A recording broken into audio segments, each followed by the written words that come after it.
Hey friends, welcome back to my channel. I'm so glad that you're here, y'all. Today we are doing our first fall harvest, and we even have summer stuff to harvest. So you definitely want to tune in to see what all we get as we walk through the garden. Y'all, I have been away from my garden for almost 2 weeks, and so to say I'm excited is an understatement. I took a peek before I turned on the camera, and oh my goodness, y'all, we have plenty of things to harvest. The garden is so resilient. But before we dive in, for those that are new, my name is Barbara. I live in Tennessee, which is in zone 7B, and we garden and we homestead and we cook from scratch. We preserve food. We talk about all the things. We do sourdough, and y'all, it's November, the first fruits of our labor of sowing our fall crops back in, I think we put them in, we started the seeds like the first week of August, and we planted them in the ground in September, and now it's time to reap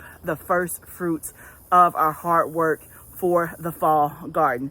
I hope that wherever you are that you did a fall garden. I hope that you did. It is by far one of my favorite times to grow food. It is no fuss. It is easy, and you just get to come out to your garden every single week and harvest food. So on this channel, like I said, we talk about all things gardening. And so today I want to walk through the garden with you. We're going to get our harvest baskets and we are going to harvest. I'm trying to decide, do we want to start with the summer stuff or the fall stuff? Now, you may be saying, didn't you just say it was November? Yes, it is November. How do I still have summer stuff? Because it's still growing. That's how I have summer stuff. And so some of the summer stuff that I'm going to be harvesting today are peppers. I saw bell peppers out there, and that's in my outside garden, y'all, not in the high tunnel.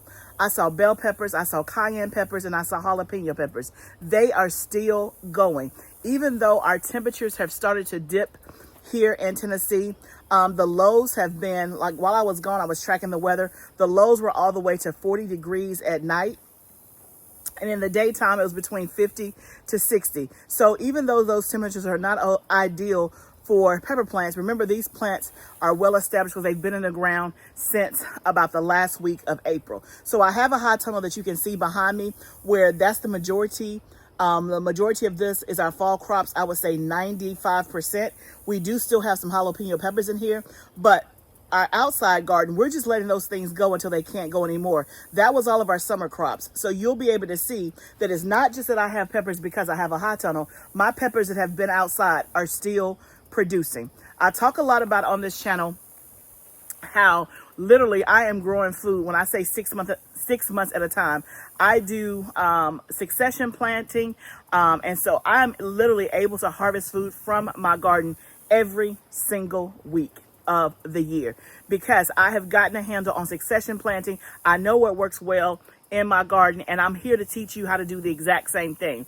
But when I say 6 months at a time, y'all, the stuff that we're seeing in the outside garden that are summer crops, we planted those in the ground the last week of April. It is now November, and some of those crops are still producing. So that's why I say 6 months at a time. The things that you see in here, we started the first week of August by seed. We planted them in September, and they will still be producing by March, 6 months at a time. So you put in the work on the front end, and if you have systems in place and you have a process for growing your food, you too can grow food literally all year long, and you can harvest food out of your backyard every single week of the year. But y'all, let's jump into it. If you are new, please say hello down in the comments. Let me know what state or country you're coming in from. If this is your very first time landing on my channel, I'm glad that you're here, and I'm glad that you're with me in the garden today. So let's go grab our baskets and let's do the summer stuff first. Let's do that first.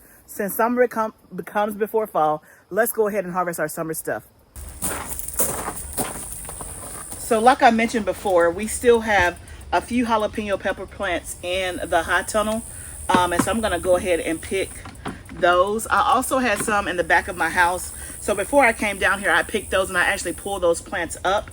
It was probably about 6 plants, and we got a half a basket this size, which is pretty good for November and the weather changing. So we're going to see what we get on these, and then I'm going to get my husband to go ahead and pull these plants.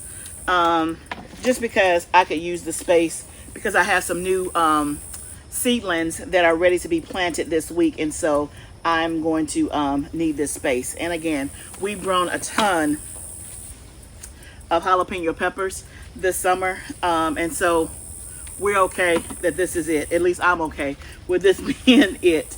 As you guys know, or if you don't know, we grow jalapeno peppers primarily to make our jalapeno salt, which is our signature, one of our signature seasonings that we offer. Was the very first product that we started selling on our store. My creation. It is wonderful. If you've never tried it, definitely go to the shop and get you some. If you see that it is out of stock, just wait another day. It'll be back in stock, and this will be when we put it back in stock, it'll be the last run for the season. So like, yeah, these don't have very many on there because once the temperature starts to drop and it gets really cold, they're not going to keep producing per se.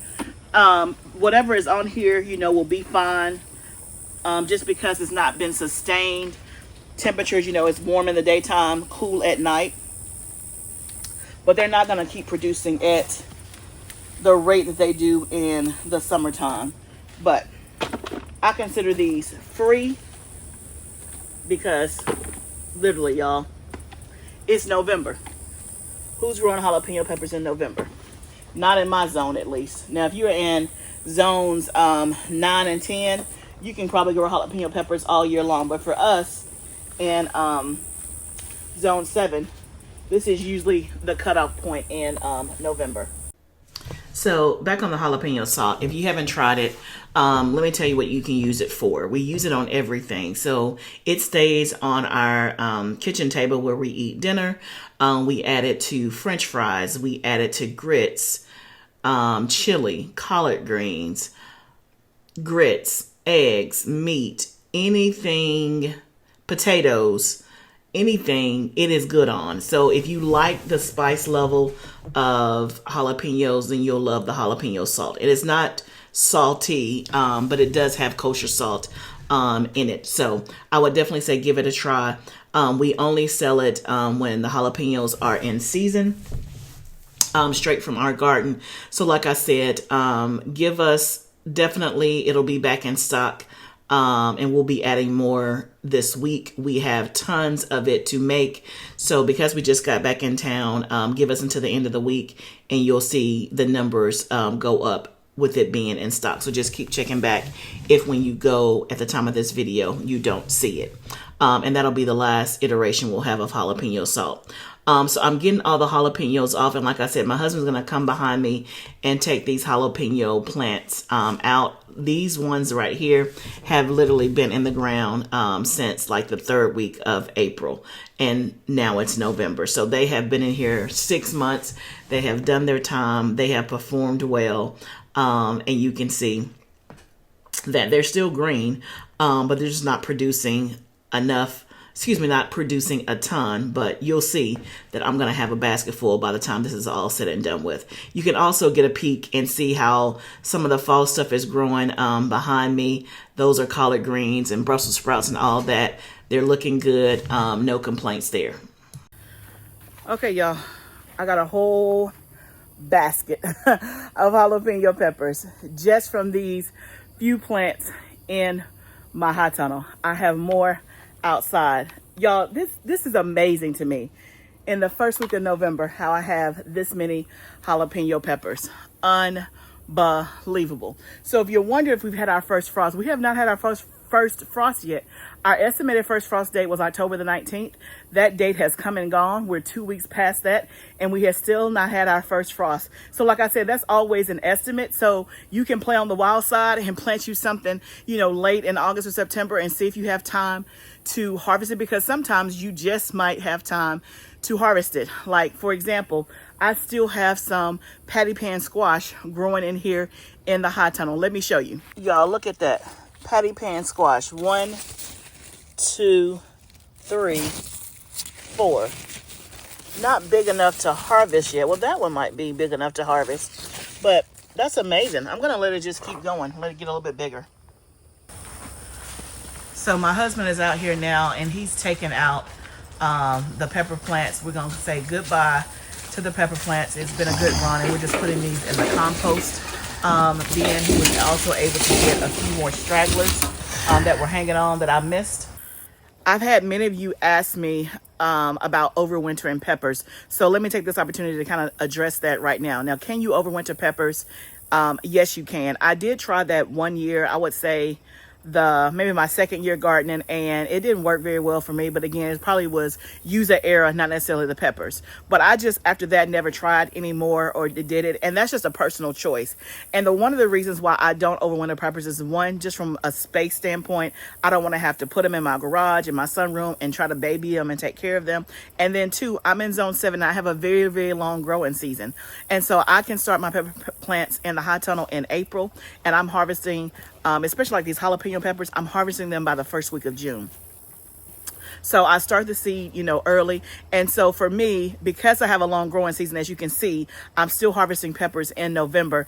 There's really no advantage to me that is big enough for me to overwinter peppers because, again, I can grow them and I have a long time to grow them. But if you are in a shorter growing zone and you want to get a jump start on peppers for next year, yes, you can overwinter your peppers. You can bring them in the house or in a garage. They're going to be, and I think you need to clip all the, obviously the jalapenos off, kind of almost like a bare plant, and just keep it moisturized throughout the winter. And when it's time for the spring, put it back in the ground, fertilize it, and it should produce new peppers, and you'll be much further ahead than if you started them from seed. So that's definitely an option. It's just not one that I do just because of my growing season. Okay, so we have all of the peppers and summer stuff out of the tunnel, which we have a whole basket of jalapeno peppers. Now we're gonna go to the outside garden. If you're new here, we have a 4,000 square foot outdoor garden. Everything is in ground. We garden only in the summer in that space. And so for the things that we did out there, we planted them the last week of April. The majority of it is absolutely gone. I would say 90% of it is gone, but we still have peppers that we let just hang on and hang out until the first frost. So let's go out here and see what we can harvest out here that's still part of the summer harvest. So as you can see out here, most of it is gone and cleared out. Where my husband is, we have a row of bell peppers that he's gonna get. And then you can see back there on these last 2 rows, these are all cayenne and jalapeno peppers. So we're just gonna take it row by row and harvest everything that's out here, and then we'll show you what we get. The weather on this day was absolutely perfect for gardening. It was probably between 60 to 65 degrees, but the sun was literally brightly shining. And so it was just so pleasant to work outside. Now in the hot tunnel, it was a little warm. So I was happy to come out here and be outside for this part. And then by the time we go back in the hot tunnel, the sun is starting to go back, so it's not as hot. But it was probably a good 85 degrees in the hot tunnel because, again, there's no shade cloth on there and the sun is just brightly shining. But out here, it was so pleasant. Not any type of heat whatsoever that was unbearable or uncomfortable. So my husband and I just kind of tackle it by crop. He's doing the bell peppers. I brought him a bigger basket because he was already out of space in the small basket that he had. And then I start to work on the cayenne peppers. And then we meet up at the end in the middle to get the jalapeno peppers. So y'all, we got quite a bit, which is absolutely amazing. At the same time, I had a bit of bittersweet as I thought about the summer garden is literally, y'all, it's really over. And this space that was so full of life and beauty and crops and vegetables has come to an end. That's why I say, y'all, this is a journey. Just when you feel like you can't take it anymore, the summer garden is over. And the fall garden is here, but it does not nearly take as much effort and time as the summer garden. Okay, y'all, I think we're officially done with all of the summer harvesting. Y'all, unbelievable. Look at this. A whole basket of bell peppers from the outside garden. This is not from my hot tunnel or my greenhouse. It is the first week of November, and y'all, these peppers still, look at this. They're huge, and I have a whole basket of them. Now, they don't have time to turn red or yellow, which is what they are, but you can still use them as green peppers, obviously. So I'll just chop all of these up and dice them and put them in the freezer, and we'll use it for chili mix and things like that. Now, I guess I could do stuffed peppers, but these are more of an elongated shape more than the traditional bell shape. These are the yellow monster peppers. Obviously, they haven't turned yellow, but that's what the majority of these are. They started off very, very bad at the beginning of the summer. I mean, I was not getting any harvest whatsoever. It wasn't until the end of the summer, around September, is when they really started to produce. Why, I don't know. This was my very first time growing them, but I got a basket like this before I left, and the week before that, and the week before that, and the week before that. So I am overloaded with bell peppers. I told you we've sold a ton of bell peppers. We've given away a ton of bell peppers. We have frozen a lot of bell peppers, but we'll put this to good use. It will not go to waste. We also got a whole nother basket of jalapeno peppers. These are just from out here, y'all. Remember, I got a whole nother basket that we did from in the high tunnel, and then in the back of my house I had 6 plants, and I have another half a basket. So literally, y'all, I would say probably the equivalent of 2 whole baskets this size. You can see how big this is. Then we got another bucket of cayenne pepper. So all of these are spicy peppers.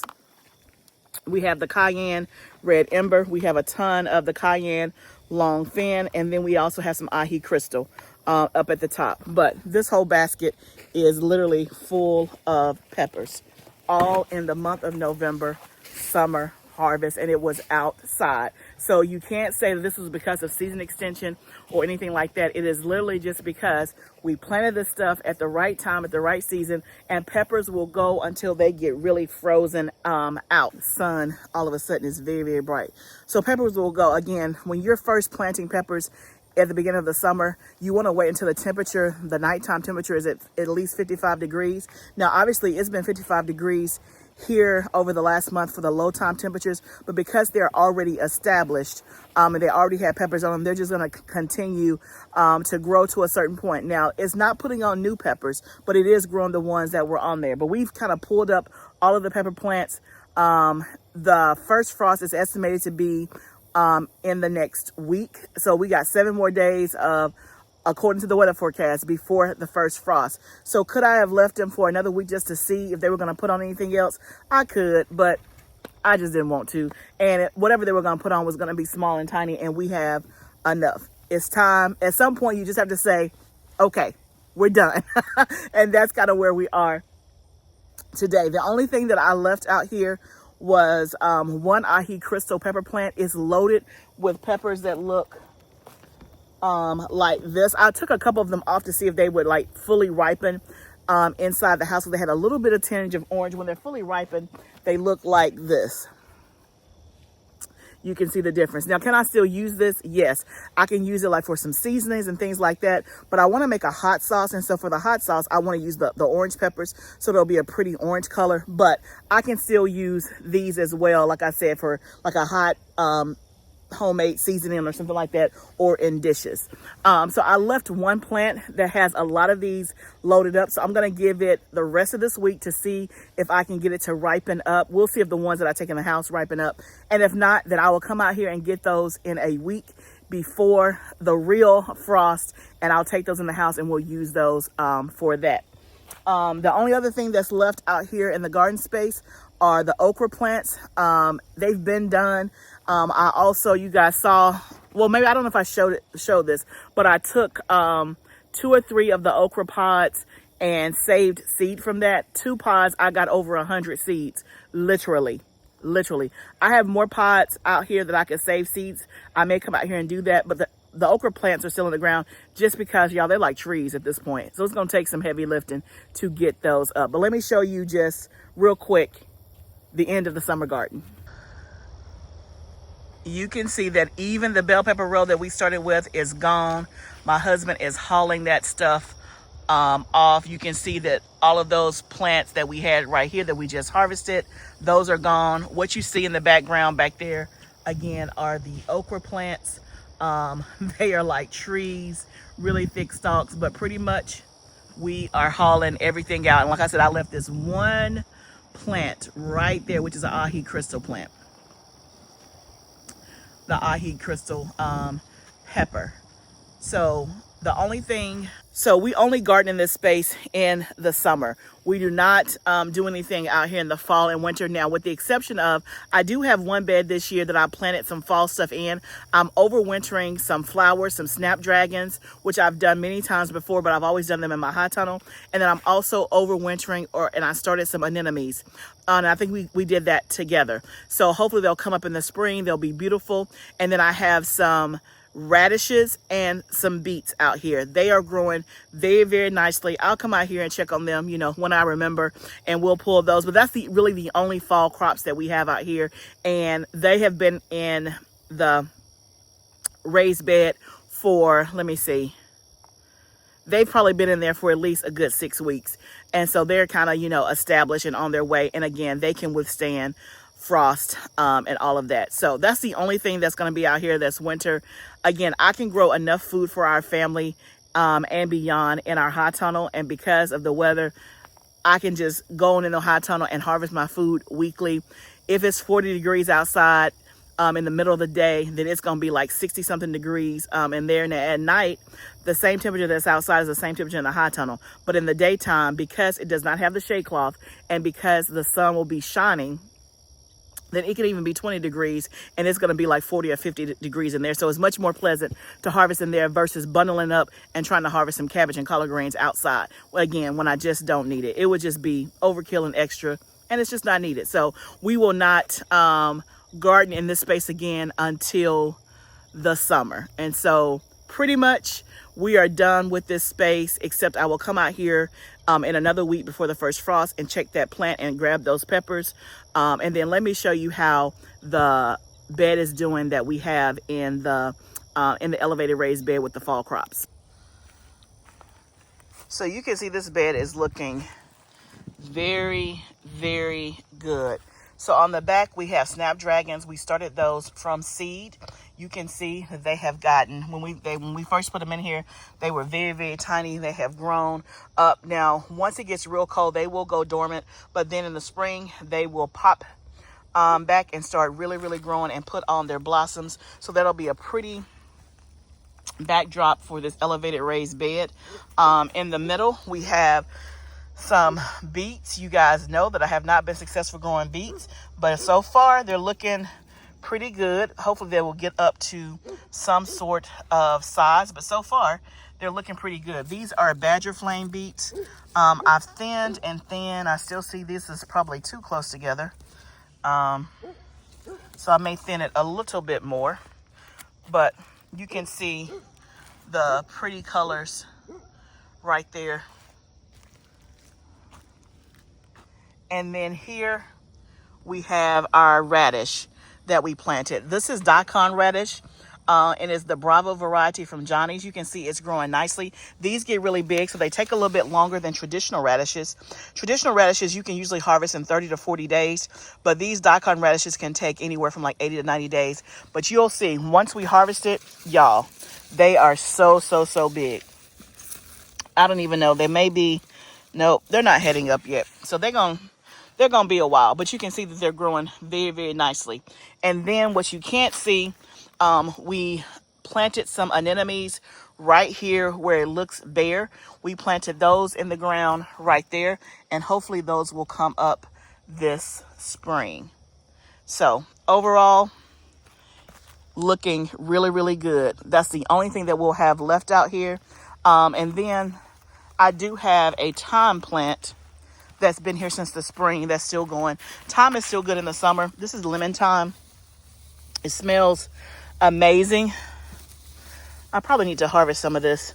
And then I'm thinking about transferring my lemon balm out here in this space, but I haven't decided yet. We'll see.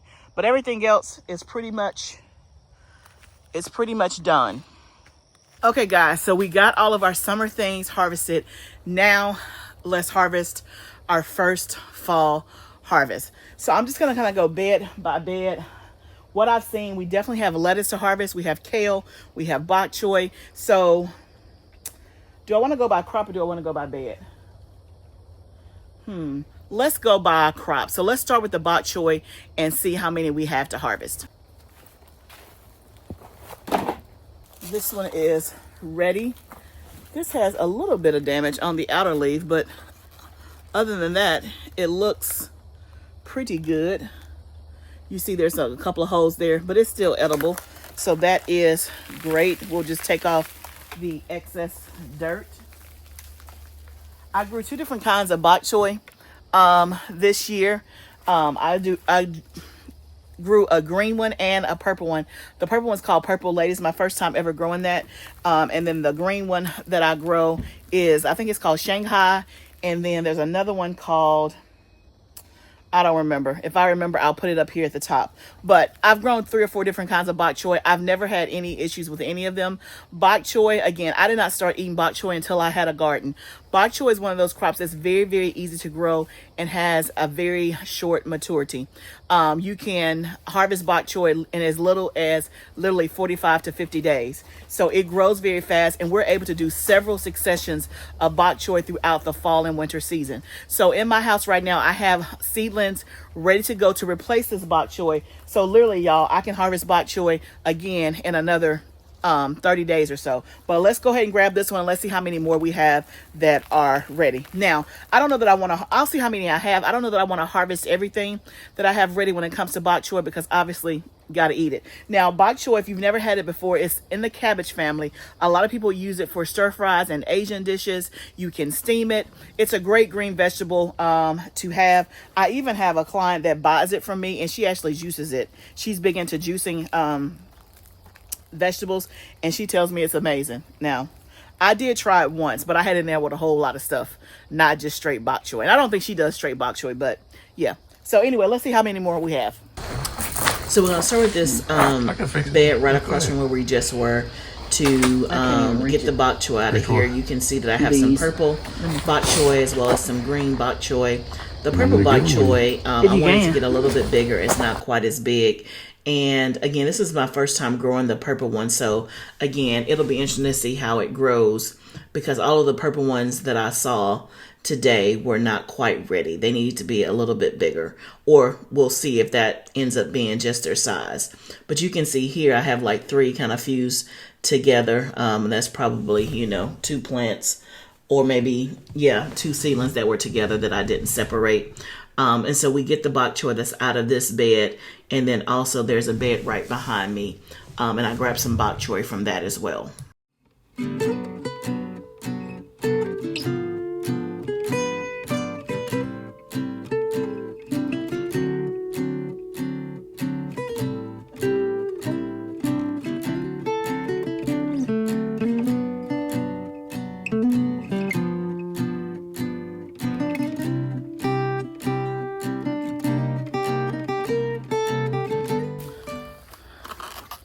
Y'all, look at that.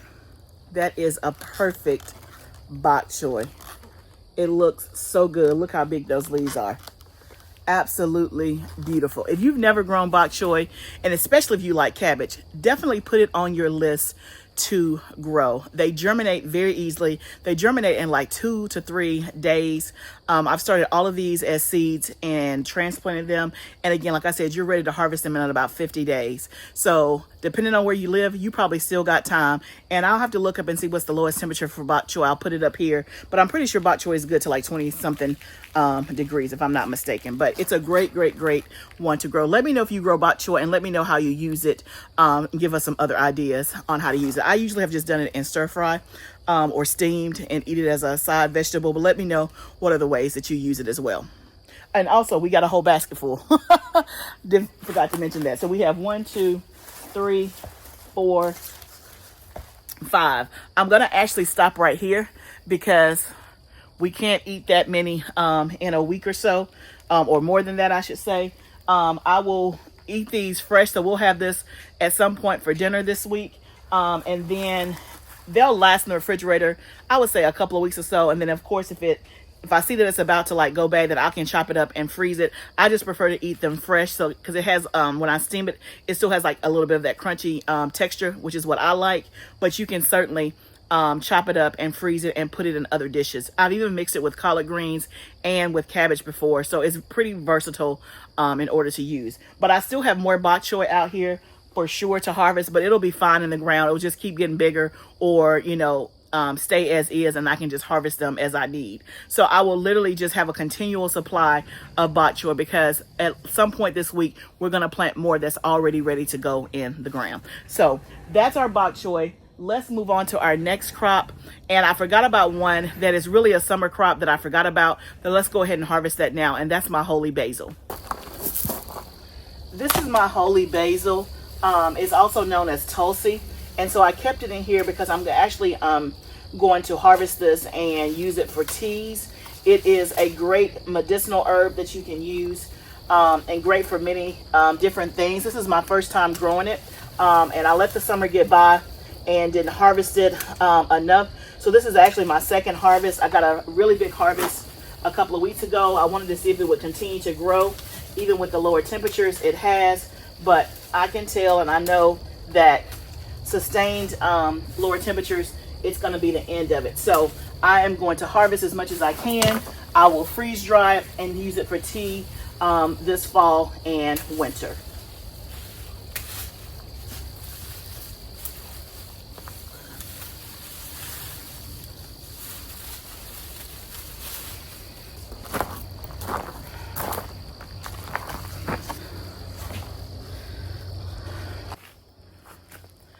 Okay, y'all, so next we're going to harvest our kale.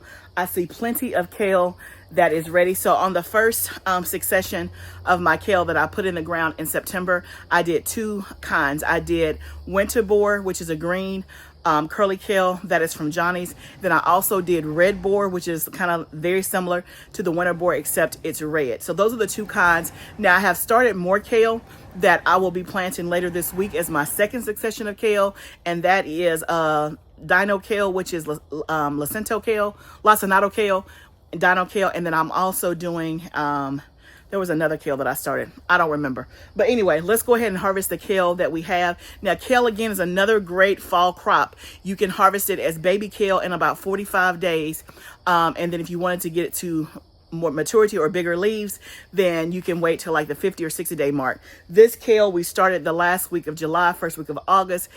We put it in the ground in the first month or maybe like mid-September, and now we're harvesting. To be honest, I could have harvested 2 weeks ago, definitely, and maybe even 3 weeks ago. So it's gotten pretty big. We're gonna go ahead and harvest a lot of it so it knows that I want more, because it's gonna be like a cutting coming in. The more I harvest the kale, the more it's gonna continue to grow. And these kale plants will literally last all the way up until April or May, until we pull them out for the summer crops. So let's grab a basket and let's see how much kale we have, and I'll talk to you about how I'm gonna use it and what we're gonna do from here. If I had a favorite bed right now, it would be this one. It is so lush, so beautiful. It's full of kale, lettuce, bok choy, broccoli. There's even some cabbage in there, and you can see the alyssum tucking out in the corners. But let me get to it. I'm getting this kale, and I'll show you the basket of kale that we end up getting. Okay, y'all. Look at the kale. That's just from that bed, and that was from 3 kale plants overflowing in this basket. And do I have plenty more? I have plenty more. So that was just in that bed there.